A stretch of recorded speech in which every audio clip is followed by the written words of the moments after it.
আসমান আল্লাহ বানাইছেন কুন ফায়াকুন বইলা, ফেরেশতা আল্লাহ বানাইছেন কুন ফায়াকুন বইলা, জমিন আল্লাহ বানাইছেন কুন ফায়াকুন বইলা।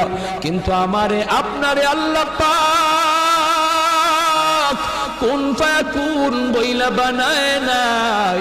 আমাকে আপনাকে যখন আল্লাহ বানাইছে, খালাকতু বিয়াদাইয়া, আল্লাহ বলে আমি আমার নিজের হাত দিয়া বান্দা বান্দিরে বানাইছি। কারণ এই চেহারার মধ্যে এত দামি কপাল, ওই কপাল দিয়া বান্দা আমার কুদরতি কদমে সাজদা দিবে। এই কপালটার এত দাম, এই কপাল কুন ফায়াকুন বললে হয় না, এই কপাল ফেরেশতাদের হাতে বানাইলেও হয় না, আমি আল্লাহ নিজের হাতে বানাইছি।